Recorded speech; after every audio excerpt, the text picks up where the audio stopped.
જે કોઈ ભક્ત શાકંભરી પૂર્ણિમાના શુભ અવસરે આ કથાનું શ્રવણ અથવા પાઠ કરે છે તેના બધા દુઃખ દૂર થાય છે, બધી મનોકામનાઓ પૂર્ણ થાય છે અને અંતે તેને દેવીના પરમધામની પ્રાપ્તિ થાય છે. બધા પ્રેમથી બોલો, ભગવતી દેવી શાકંભરી કી જય. હવે સાંભળો પૌષ પૂર્ણિમાની વ્રત કથા. દ્વાપરયુગમાં એક સમયની વાત છે. યશોદાજીએ શ્રી કૃષ્ણથી કહ્યું, હે કૃષ્ણ, તમે તો સમગ્ર સંસારના ઉત્પન્ન કરતા, પાલન કરતા અને સંહાર કરતા છો. આજે મને એવું વ્રત કહો જેના કરવાથી મૃત્યુલોકમાં સ્ત્રીઓને વિધવા થવાનો ભય ન રહે અને આ વ્રત બધા મનુષ્યોની મનોકામનાઓ પણ પૂર્ણ કરનારું હોય. ત્યારે શ્રી કૃષ્ણ કહેવા લાગ્યા, હે માતા, તમે અતિ સુંદર પ્રશ્ન કર્યો છે. હું તમને એવું જ વ્રત વિસ્તારપૂર્વક કહું છું. સૌભાગ્યની પ્રાપ્તિ માટે સ્ત્રીઓએ 32 પૂર્ણમાસીઓનું વ્રત કરવું જોઈએ. આ વ્રત કરવાથી સ્ત્રીઓને સૌભાગ્ય અને સંપત્તિ મળે છે. આ વ્રત અચલ સૌભાગ્ય આપનારું અને ભગવાન શિવ પ્રત્યે મનુષ્ય માત્રની ભક્તિ વધારનારું છે. ત્યારે યશોદાજીએ કહ્યું, હે કૃષ્ણ, સૌથી પહેલાં આ વ્રત મૃત્યુલોકમાં કોણે કર્યું હતું તેના વિશે પણ મને વિસ્તારપૂર્વક કહો. ત્યારે શ્રી કૃષ્ણ કહેવા લાગ્યા કે હે માતા, આ ભૂમંડળ પર કાર્તિકા નામની એક અત્યંત પ્રસિદ્ધ નગરી હતી, જે રાજા ચંદ્રહાસથી પાલિત અને અનેક પ્રકારના રત્નોથી પરિપૂર્ણ હતી. ત્યાં ધનેશ્વર નામનો એક બ્રાહ્મણ હતો અને તેની પત્ની અતિ સુશીલા અને રૂપવતી હતી. બંને તે નગરીમાં મોટા પ્રેમથી રહેતા હતા. ઘરમાં ધનધાન્ય વગેરેની કોઈ કમી નહોતી, પરંતુ તેમને એક મોટું દુઃખ હતું કે તેમની કોઈ સંતાન નહોતી. આ દુઃખથી તે અત્યંત દુઃખી રહેતા હતા. એક સમયે એક મોટા તપસ્વી યોગી તે નગરીમાં આવ્યા. તે યોગી તે બ્રાહ્મણના ઘરને છોડીને બીજા બધા ઘરોમાંથી ભિક્ષા લઈને ભોજન કરતા હતા.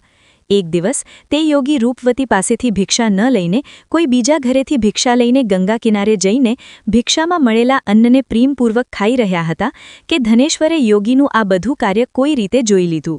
પોતાની ભિક્ષાના અનાદરથી દુઃખી થઈને ધનેશ્વરે યોગીથી કહ્યું, મહાત્મન, તમે બધા ઘરોમાંથી ભિક્ષા લો છો, પરંતુ મારા ઘરની ભિક્ષા ક્યારેય લેતા નથી. આનું શું કારણ છે? ત્યારે યોગીએ કહ્યું કે નિસંતાનના ઘરની ભિક્ષા પતિતોના અન્ન જેવી હોય છે અને જે પતિતોનું અન્ન ખાય છે તે પણ પતિત થઈ જાય છે. કારણ કે તું નિસંતાન છે, તેથી પતિત થઈ જવાના ભયથી હું તારા ઘરની ભિક્ષા નથી લેતો. ધનેશ્વર આ વાત સાંભળીને મનમાં ખૂબ દુઃખી થયો અને હાથ જોડીને યોગીના ચરણોમાં પડી ગયો અને વિનીત સ્વરે કહેવા લાગ્યો, હે મહાત્મન, જો એમ છે તો તમે જ મને પુત્ર પ્રાપ્તિનો કોઈ ઉપાય કહો. તમે તો બધું જાણો છો. મારા પર આ કૃપા અવશ્ય કરો. ધનની મારા ઘરમાં કોઈ કમી નથી, પરંતુ પુત્ર ન હોવાથી હું અત્યંત દુઃખી છું. તમે મારું આ દુઃખ દૂર કરો. આ સાંભળીને યોગી કહેવા લાગ્યા, હે બ્રાહ્મણ, તું દેવી ચંડીની આરાધના કર. પછી ઘરે આવીને તેણે પોતાની પત્નીને સઘળો વૃત્તાંત કહ્યો અને પોતે તપસ્યા કરવા વનમાં ચાલ્યો ગયો. વનમાં જઈને તેણે દેવી ચંડીની ઉપાસના કરી અને ઉપવાસ કર્યો. દેવી ચંડીએ 16મા દિવસે તેને સ્વપ્નમાં દર્શન આપ્યા અને કહ્યું, હે ધનેશ્વર, જા, તને પુત્ર થશે, પરંતુ તે 16 વર્ષની ઉંમરમાં જ મૃત્યુ પામશે. જો તમે બંને પતિ પત્ની 32 પૂર્ણમાસીઓનું વ્રત વિધિપૂર્વક કરશો તો તે દીર્ઘાયુ થશે. જેટલી તારી સામર્થ્ય હોય એટલા લોટના દીવા બનાવીને શિવજીનું પૂજન કરજે, પરંતુ પૂર્ણમાસીએ 32ની સંખ્યા પૂરી થઈ જવી જોઈએ. પ્રાતઃકાળે આ સ્થાનની પાસે જ તને આમનું એક વૃક્ષ દેખાશે.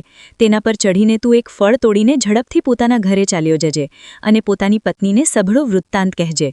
ઋતુસ્નાન પછી તે શુદ્ધ થઈને શ્રી શંકરજીનું ધ્યાન કરીને તે ફળ ખાઈ લેશે. ત્યારે શંકર ભગવાનની કૃપાથી તેને ગર્ભ રહેશે. જ્યારે તે બ્રાહ્મણ પ્રાતઃકાળે ઉઠ્યો તો તેણે તે સ્થાનની પાસે જ આમનું એક વૃક્ષ જોયું, જેના પર અત્યંત સુંદર આમનું એક ફળ લાગેલું હતું. બ્રાહ્મણે તે આમના વૃક્ષ પર ચઢીને ફળ તોડવાનો પ્રયાસ કર્યો, પરંતુ વૃક્ષ પર અનેકવાર પ્રયાસ કરવા છતાં તે ચઢી શક્યો નહીં. હવે તો બ્રાહ્મણને મોટી ચિંતા થઈ ગઈ. ત્યારે તે વિઘ્ન વિનાશક શ્રી ગણેશજીની વંદના કરવા લાગ્યો કે હે દયાનિધિ, પોતાના ભક્તોના વિઘ્નોનો નાશ કરીને તેમના મંગલ કાર્ય કરાવનારા, દુષ્ટોનો નાશ કરનારા, રિદ્ધિ સિદ્ધિ આપનારા, તમે મારા પર કૃપા કરો. પ્રભુ, મને એટલું બળ આપો કે હું મારા મનોરથને પૂર્ણ કરી શકું. આ પ્રકારે સાચા મનથી ગણેશ ભગવાનની પ્રાર્થના કરવાથી તે ભગવાનની કૃપાથી વૃક્ષ પર ચઢી ગયો. વૃક્ષ પરથી ફળ તોડીને તેણે ઘરે આવીને પોતાની પત્નીને તે ફળ આપી દીધું અને તેની પત્નીએ પોતાના પતિના કહ્યા પ્રમાણે તે ફળ ખાઈ લીધું અને તે ગર્ભવતી થઈ ગઈ. દેવી ચંડીની અસીમ કૃપાથી તેને એક અત્યંત સુંદર પુત્ર થયો, જેનું નામ તેમણે દેવીદાસ રાખ્યું. માતા પિતાના હર્ષ અને શોક સાથે તે બાળક શુક્લ પક્ષના ચંદ્રમા જેવો પોતાના પિતાના ઘરમાં વધવા લાગ્યો. દેવીની કૃપાથી તે બાળક ખૂબ સુંદર, સુશીલ અને વિદ્યામાં ખૂબ નિપુણ થયો. દેવીની આજ્ઞા અનુસાર તેની માતાએ 32 પૂર્ણમાસીઓનું વ્રત રાખવાનું શરૂ કરી દીધું, જેથી તેનો પુત્ર મોટી ઉંમરવાળો થઈ જાય. 16મું વર્ષ લાગતા જ દેવીદાસના માતાપિતાને મોટી ચિંતા થઈ ગઈ કે ક્યાંક તેમના પુત્રની આ વર્ષે મૃત્યુ ન થઈ જાય. તેથી તેમણે મનમાં વિચાર કર્યો કે જો આ દુર્ઘટના તેમની સામે થઈ ગઈ તો તે કેવી રીતે સહન કરશે. તેથી તેમણે દેવીદાસના મામાને બોલાવ્યા અને કહ્યું કે અમારી ઈચ્છા છે કે દેવીદાસ 1 વર્ષ સુધી કાશીમાં જઈને વિદ્યા અધ્યયન કરે અને તેને એકલો ક્યારેય ન છોડતા. તેથી તમે સાથે જાઓ અને 1 વર્ષ પછી તેને પાછો લાવી આપજો. સઘળો પ્રબંધ કરીને તેના માતાપિતાએ કાશી જવા માટે દેવીદાસને એક ઘોડા પર બેસાડ્યો અને તેના મામાને તેની સાથે કરી દીધા. પરંતુ બાળકની અલ્પાયુની વાત બાળકને કે તેના મામાને ન કહી. ધનેશ્વરે પોતાની પત્ની સાથે મળીને પોતાના પુત્રની મંગલ કામના અને દીર્ઘાયુ માટે દેવી ભગવતીની આરાધના અને પૂર્ણમાસીઓનું વ્રત આરંભ કરી દીધું. આ પ્રકારે સતત 32 પૂર્ણમાસીનું વ્રત પૂરું કર્યું. કેટલોક સમય વીતી ગયા પછી એક દિવસ તે બંને મામા અને ભાંજો રસ્તામાં રાત વિતાવવા કોઈ ગામમાં ઠહેર્યા હતા. તે દિવસે તે ગામમાં એક બ્રાહ્મણની અત્યંત સુંદરી, સુશીલા, વિદુષી અને ગુણવતી કન્યાનો વિવાહ થવાનો હતો. જે ધર્મશાળામાં વર અને તેની બારાત ઠહેરી હતી તે જ ધર્મશાળામાં દેવીદાસ અને તેના મામા પણ ઠહેર્યા હતા. સંયોગવશ કન્યાને તેલ વગેરે ચઢાવીને મંડપ વગેરેનું કર્મ કરવામાં આવ્યું તો લગ્નના સમયે વરને ધનુર્વાત થઈ ગયો. તે હલવા ચાલવા અને ચાલવામાં સંપૂર્ણ અસમર્થ થઈ ગયો. ત્યારે વરના પિતાએ પોતાના પરિવારજનો સાથે પરામર્શ કરીને નિર્ણય કર્યો કે આ દેવીદાસ મારા પુત્ર જેવો જ સુંદર છે.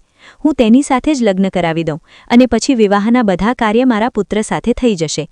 આવું વિચારીને દેવીદાસના મામા પાસે જઈને તેણે કહ્યું કે તમે થોડીવાર માટે તમારા ભાંજાને અમને આપી દો, જેથી વિવાહના લગ્નનું સઘળું કાર્ય સુચારુ રૂપે થઈ શકે.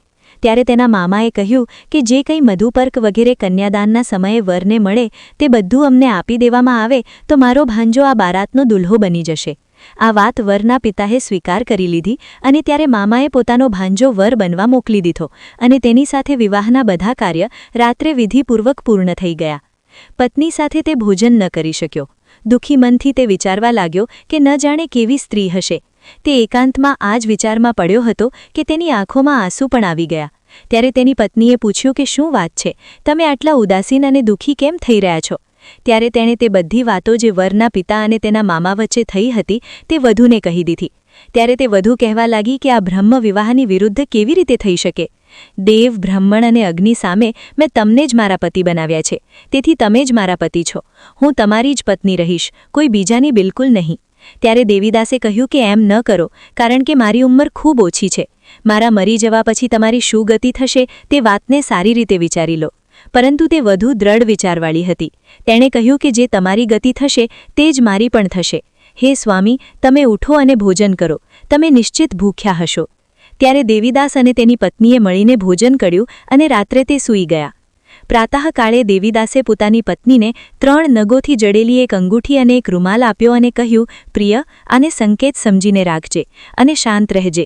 મારું સ્મરણ અને જીવન જાણવા માટે એક પુષ્પ વાટિકા બનાવજે. તેમાં સુગંધીવાળી એક નવલ્લિકા લગાવજે. તેને દરરોજ પાણીથી સિંચજે અને આનંદ સાથે રમતકૂદ અને ઉત્સવ મનાવજે. જે સમયે અને જે દિવસે મારી મૃત્યુ થશે તે ફૂલ સુકાઈ જશે અને જ્યારે તે ફરીથી હરિયાળું થઈ જશે તો સમજી લેજે કે હું જીવિત છું. આ વાત નિશ્ચિત કરીને સમજી લેજે અને તેમાં કોઈ સંશય ન કરતી. આવું સમજાવી બુઝાવીને તે ચાલ્યો ગયો. પ્રાતઃકાળ થતાં જ ત્યાં ગાજે વાજે વાગવા લાગ્યા. જ્યારે વિવાહના કાર્યો પૂર્ણ કરવા માટે વર તથા બધા બારાતીઓ મંડપમાં આવ્યા તો કન્યાએ વરને સારી રીતે જોઈને પોતાના પિતાથી કહ્યું કે આ મારા પતિ નથી. મારા પતિ તે છે જેની સાથે રાત્રે મારો વિવાહ થયો હતો. આની સાથે તો મારો વિવાહ જ નથી થયો. જો આ જ છે તો કહે કે મેં તેને શું આપ્યું હતું અને રાત્રે અમારી વચ્ચે શું ગુપ્ત વાતો થઈ હતી તે બધું કહે. પિતાએ તેના કહ્યા પ્રમાણે વરને બોલાવ્યો. કન્યાની બધી વાતો સાંભળીને તે કહેવા લાગ્યો કે મને કંઈ જ ખબર નથી. ત્યાર પછી તે લજ્જિત થઈને પોતાનો સમૂહ લઈને ચાલ્યો ગયો અને સઘળી બારાત પણ અપમાનિત થઈને ત્યાંથી પાછી ફરી ગઈ. ભગવાન શ્રીકૃષ્ણ આગળ કહેવા લાગ્યા, હે માતા, આ પ્રકારે દેવીદાસ કાશી વિદ્યા વાંચવા ચાલ્યો ગયો. જ્યારે કેટલોક સમય વીતી ગયો તો કાળથી પ્રેરિત થઈને એક સાપ રાત્રે ત્યાં ડસવા માટે ત્યાં આવ્યો. તે વિષધરના પ્રભાવથી તેના બિસ્તરની ચારે તરફ વિષની જ્વાળાથી તે બિસ્તર વિષેલું થઈ ગયું. પરંતુ વ્રતરાજના પ્રભાવથી તેને તે સાપ કાટી ન શક્યો, કારણ કે પહેલાં જ તેની માતાએ 32 પૂર્ણમાસીનું વ્રત કરી રાખ્યું હતું.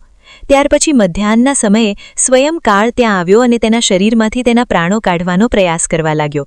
જેનાથી તે મૂર્છિત થઈને ધરતી પર પડી ગયો. ભગવાનની કૃપાથી એ જ સમયે દેવી પાર્વતીજી સાથે શ્રી શંકરજી ત્યાં આવી ગયા. તેને મૂર્છિત દશામાં જોઈને દેવીએ પાર્વતીથી પ્રાર્થના કરી, હે પ્રભુ, આ બાળકની માતાએ પહેલા 32 પૂર્ણમાસીનો વ્રત કર્યું હતું, જેના પ્રભાવથી હે ભગવાન, હવે તમે આ બાળકને પ્રાણદાન આપી દો. દેવીના કહેવાથી ભક્તવત્સલ ભગવાને તે બાળકને પ્રાણદાન આપી દીધું. આ વ્રતના પ્રભાવથી કાળને પણ પાછું હટવું પડ્યું અને દેવીદાસ સ્વસ્થ થઈને બેસી ગયો. તે બાજુ તેની પત્ની તેના કાળની પ્રતીક્ષા કરતી હતી. એક દિવસ તેણે જોયું કે તે પુષ્પવાટિકામાં પત્ર પુષ્પ કંઈ જ ન રહ્યા. બધું સુકાઈને નષ્ટ થઈ ગયું છે તો તેને મોટું આશ્ચર્ય થયું. પરંતુ થોડી જ ક્ષણોમાં તે બધી વાટિકા પહેલા જેવી હરિયાળી થઈ ગઈ. ત્યારે તે સમજી ગઈ કે તેના પતિ પુનર્જીવિત થઈ ગયા છે. આ જોઈને તે ખૂબ પ્રસન્ન થઈને પોતાના પિતાથી કહેવા લાગી, પિતાજી, મારા પતિ જીવિત છે, તમે તેમને શોધો. જ્યારે 16મું વર્ષ વીતી ગયું તો દેવીદાસ પણ પોતાના મામા સાથે કાશીથી પાછા પોતાના ઘર માટે ચાલ્યા પડ્યા. ઇધર તેના સસરા તેને શોધવા માટે ઘરેથી જવાના જ હતા કે તે બંને મામા ભાંજો ત્યાં જ આવી ગયા. તેને આવેલા જોઈને તેના સસરા મોટી પ્રસન્નતા સાથે તેને પોતાના ઘરમાં લઈ ગયા. તે સમયે નગરના નિવાસીઓ પણ ત્યાં ભેગા થઈ ગયા અને પછી બધાએ નિર્ણય કર્યો કે અવશ્ય આ બાળક સાથે જ આ કન્યાનો વિવાહ થયો હતો. તે બાળકને જ્યારે કન્યાએ જોયો તો ઓળખી લીધો અને કહ્યું કે આ તો તે જ છે જે સંકેત કરીને ગયા હતા. પછી બધા કહેવા લાગ્યા કે સારું થયું જે આ આવી ગયો, અને ત્યારે બધા નગરવાસીઓએ ખૂબ આનંદ મનાવ્યો. કેટલાક દિવસ પછી દેવીદાસ પોતાની પત્ની અને પોતાના મામા સાથે પોતાના સસરાના ઘરેથી ખૂબ મોટા ઉપહાર લઈને પોતાના ઘર તરફ ચાલ્યો પડ્યો. જ્યારે તે પોતાના નગરની નજીક પહોંચ્યો તો અનેક લોકોએ તેને જોઈને તેના માતાપિતાને પહેલાં જ જઈને સૂચના આપી કે તમારો પુત્ર દેવીદાસ પોતાની પત્ની અને મામા સાથે આવી રહ્યો છે. આવું સાંભળીને પહેલાં તો તેમને વિશ્વાસ જ ન આવ્યો, પરંતુ જ્યારે બીજા લોકોએ પણ આવીને તેમની વાતનું સમર્થન કર્યું ત્યારે તેમને મોટું આશ્ચર્ય થયું. એટલામાં જ દેવીદાસ પણ પોતાના ઘરે પહોંચી ગયો અને દેવીદાસે પોતાના માતાપિતાના ચરણોમાં માથું રાખીને પ્રણામ કર્યો અને તેની પત્નીએ પણ પોતાના સાસુ સસરાના ચરણોને સ્પર્શ કર્યો. તો માતાપિતાએ પોતાના પુત્ર અને પુત્રવધૂને હૃદયથી વળગાડી લીધા અને બધાની આંખોમાંથી પ્રેમના આંસુ વહેવા લાગ્યા. પોતાના પુત્ર અને પુત્રવધૂના આવવાની ખુશીમાં ધનેશ્વરે મોટો ભારી ઉત્સવ કર્યો અને બ્રાહ્મણોને પણ ખૂબ દાન દક્ષિણા આપીને પ્રસન્ન કર્યા. ભગવાન શ્રી કૃષ્ણ કહેવા લાગ્યા, હે માતા, આ પ્રકારે ધનેશ્વર 32 પૂર્ણમાસીઓના વ્રતના પ્રભાવથી પુત્રવાન થયો. જે કોઈ સ્ત્રીઓ આ વ્રત કરે છે તે જન્મ જન્માંતરમાં પણ વૈધવ્યનું દુઃખ નથી ભોગવતી અને હંમેશા સૌભાગ્યવતી રહે છે. આ મારું વચન છે, તેમાં કોઈ સંદેહ નથી. આ વ્રત પુત્ર પૌત્રો આપનારું તથા સંપૂર્ણ મનોકામનાઓને પૂર્ણ કરનારું છે. 32 પૂર્ણમાસીઓના વ્રત કરવાથી વ્રતિની બધી ઈચ્છાઓ ભગવાનની કૃપાથી પૂર્ણ થઈ જાય છે. પ્રાચીન સમયની વાત છે. કાશી નિવાસી ધનંજયની પત્નીનું નામ સુલક્ષણા હતું. તેને બીજા બધા સુખ પ્રાપ્ત હતા, માત્ર નિર્ધનતા જ તેમના દુઃખનું એકમાત્ર કારણ હતી અને એ જ દુઃખ તેને હર સમયે સતાવતું હતું. એક દિવસ સુલક્ષણાએ પોતાના પતિથી કહ્યું, સ્વામી, તમે કંઈક ઉદ્યમ કરો તો કામ ચાલે. આ પ્રકારે ક્યાં સુધી કામ ચાલશે? સુલક્ષણાની આ વાત ધનંજયના મનમાં બેસી ગઈ અને તે જ દિવસે વિશ્વનાથ શંકરજીને પ્રસન્ન કરવા માટે બેસી ગયો અને કહેવા લાગ્યો, હે દેવાધિદેવ વિશ્વેશ્વર, મને પૂજાપાઠ કંઈ જ કરતા આવડતું નથી. હું તો માત્ર તમારા જ ભરોસે બેઠો છું. આટલી વિનંતી કરીને તે 2-3 દિવસ સુધી સતત ભૂખ્યો તરસ્યો બેઠો રહ્યો. આ જોઈને ભગવાન શંકરજીએ તેના કાનમાં અન્નપૂર્ણા, અન્નપૂર્ણા, અન્નપૂર્ણા આ પ્રકારે 3 વાર કહ્યું. આ કોણ શું કહી ગયું? માત્ર આ જ વિચારમાં ધનંજય પડી ગયો કે મંદિરમાંથી આવતા બ્રાહ્મણને જોઈને તેણે પૂછ્યું, પંડિતજી, પંડિતજી, અન્નપૂર્ણા કોણ છે? ત્યારે બ્રાહ્મણે કહ્યું, અરે ધનંજય, તું તો અન્ન છોડીને બેઠો છે, તેથી તને હર સમયે અન્નની જ વાત સૂઝે છે. જા, ઘરે જઈને અન્ન ગ્રહણ કર. ધનંજય ઘરે ગયો, જઈને પત્નીને બધી વાત કહી. ત્યારે તેણે કહ્યું, નાથ, ચિંતા ન કરો, સ્વયં શંકરજીએ આ મંત્ર આપ્યો છે અને તે સ્વયં જ ખુલાસો પણ કરશે. તમે ફરીથી જઈને તેમની આરાધના કરો. પત્નીના કહ્યા પ્રમાણે ધનંજય ફરી પહેલા દિવસ જેવી રીતે જઈને પૂજામાં બેઠો. રાત્રે ભગવાન શંકરજીએ આજ્ઞા આપી, કહ્યું, તું પૂર્વ દિશામાં ચાલ્યો જા. હવે ધનંજય અન્નપૂર્ણાનું નામ જપતો જતો હતો અને રસ્તામાં ફળ ખાતો, ઝરણાનું પાણી પીતો જતો હતો. આ પ્રકારે કેટલાય દિવસો સુધી સતત તે ચાલતો રહ્યો. ત્યાં તેને ચાંદીથી ચમકતા વનની શોભા જોવા મળી. સુંદર સરોવર જોવા મળ્યું. તેના કિનારે અનેક અપ્સરાઓ ઝુંડ બનાવીને બેઠી હતી. એક અપ્સરા કથા કહેતી હતી અને બધી મા અન્નપૂર્ણા આ પ્રકારે વારંવાર કહેતી હતી. આ અઘાન માસની ઉજિયારી રાત્રિ હતી અને આજથી જ વ્રતનો આરંભ હતો. જે શબ્દની શોધમાં તે નીકળ્યો હતો તે ત્યાં તેને તે જ શબ્દ સાંભળવા મળ્યો. ધનંજયે ત્યારે તેમની પાસે જઈને ધીમેથી પૂછ્યું, હે દેવીઓ, તમે આ બધું શું કરી રહ્યા છો? ત્યારે તે બધીએ કહ્યું, અમે બધા મા અન્નપૂર્ણાનું વ્રત કરી રહ્યા છીએ. વ્રત કરવાથી શું થાય છે અને શું આ વ્રત કોઈએ કર્યું પણ છે? તેને ક્યારે કરવું, કેવી રીતે કરવું અને તેની કેવી વિધિ છે, મને પણ કહો. ધનંજયના કહેવાથી તે અપ્સરાઓ કહેવા લાગી, આ વ્રત કોઈ પણ કરી શકે છે. 21 દિવસ વ્રત કરવા માટે 21 ગાંઠવાળું સૂત્ર લેવું. 21 દિવસ ન કરી શકે તો 1 દિવસનો જ ઉપવાસ કરે, અને આ પણ ન કરે તો માત્ર કથા સાંભળીને જ પ્રસાદ લઈ લે. નિરાહાર રહીને કથા કહે. કથા સાંભળનારો કોઈ ન મળે તો પીપળાના પાંદડાઓ રાખીને સોપારી અથવા ઘૃતકુમારી એટલે ગ્વારપાઠને વૃક્ષ સામે રાખીને દીપકને સાક્ષી બનાવીને સૂર્ય, ગાય, તુલસી અથવા મહાદેવને કથા ન સંભળાવીને મુખમાં અન્ન ન નાખવું. જો ભૂલથી કંઈ પડી જાય તો 1 દિવસ ફરી ઉપવાસ કરવો. વ્રતના દિવસે ક્રોધ ન કરવો અને જૂઠ ન બોલવું. અપ્સરાઓએ વિધિ કહી દીધી પછી ધનંજયે કહ્યું, પછી કહો કે આ વ્રત કરવાથી શું થાય છે? ત્યારે તેમણે કહ્યું, તેના કરવાથી આંધળાને નેત્ર મળી જાય છે, લંગડાને હાથ મળી જાય છે, નિર્ધનના ઘરે ધનના ભંડાર ભરાઈ જાય છે, બાંજને સંતાન મળે છે, મૂર્ખને વિદ્યા મળે છે, અને જે કામનાથી વ્રત કરે છે માં તેની તે બધી કામના પૂર્ણ કરે છે. ધનંજયે કહ્યું, બહેનો, મારા ઘરમાં પણ ધન નથી, વિદ્યા નથી, મારી પાસે કંઈ જ નથી, હું તો દુઃખી બ્રાહ્મણ છું, મને આ વ્રતનો સૂત્ર આપશો શું? હા ભાઈ, તારું કલ્યાણ થાઓ, અમે તને સૂત્ર આપીશું, લે, આ વ્રતનું મંગલસૂત્ર લઈ લે. ત્યારે ધનંજયે તે અપ્સરાઓ પાસેથી સૂત્ર લઈને વ્રત કર્યું. વ્રત પૂરું થયું ત્યારે જ સરોવરમાંથી 21 ખંડની સ્વર્ણ સીડી હીરા મોતી જડિત જ પ્રગટ થઈ. ધનંજય જય અન્નપૂર્ણા કહેતો જતો હતો. આ પ્રકારે કેટલીય સીડીઓ તે ઉતરતો ગયો ત્યારે અંદર જઈને તેણે શું જોયું કે કરોડો સૂર્યોથી પ્રકાશમાન માં અન્નપૂર્ણાનું મંદિર છે. તેની સામે સ્વર્ણ સિંહાસન પર માં અન્નપૂર્ણા વિરાજમાન છે. સામે ભિક્ષા માટે શંકર ભગવાન ઊભા છે. દેવાંગનાઓ ચવેર ડુલાવી રહી છે. કેટલાય હથિયાર બાંધેલા પહેરો દેતા હતા.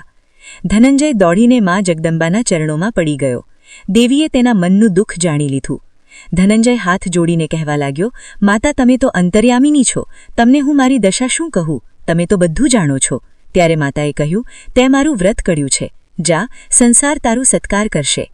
માતાએ ધનંજયની જીભ પર બીજ મંત્ર લખી દીધો. હવે તો તેના રોમ રોમમાં વિદ્યા પ્રગટ થઈ ગઈ. એટલામાં શું જુએ છે કે તે કાશી વિશ્વનાથના મંદિરમાં ઊભો છે. માનો વરદાન લઈને ધનંજય ઘરે આવ્યો. પોતાની પત્ની સુલક્ષણાને બધી વાત કહી. માતાજીની કૃપાથી તેના ઘરમાં ધન સંપત્તિ ઉમટવા લાગી. નાનું ઘર ખૂબ મોટું ગણાવા લાગ્યું. જેમ મધના છટ્ટામાં મધમાખીઓ ભેગી થાય છે તેમ અનેક સગા સંબંધીઓ આવીને તેની પાસે રહેવા લાગ્યા.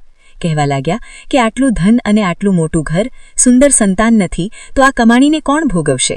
સુલક્ષણાથી તો કોઈ સંતાન થયું નથી, તેથી તું બીજો વિવાહ કરી લે. અનિચ્છા હોવા છતાં પણ ધનંજયને બીજો વિવાહ કરવો પડ્યો અને સતી સુલક્ષણાને સૌતનનું દુઃખ સહન કરવું પડ્યું. આ પ્રકારે ધીમે ધીમે દિવસો વીતતા ગયા. ફરી અગહન માસ આવ્યો. નવા બંધનમાં બંધાયેલા પતિથી સુલક્ષણાએ કહેવડાવ્યું કે આ વ્રતના પ્રભાવથી જ આપણે સુખી થયા છીએ. આ કારણે આ વ્રત છોડવું ન જોઈએ. આ માતાજીનો પ્રતાપ છે જે આપણે આટલા સંપન્ન અને સુખી થયા છીએ. સુલક્ષણાની વાત સાંભળીને ધનંજય તેની પાસે આવ્યો અને વ્રતમાં બેઠો. નવી બહુને આ વ્રત વિશે કંઈ જ ખબર નહોતી. તે તો ધનંજયના પાછા ઘરે આવવાની રાહ જોઈ રહી હતી.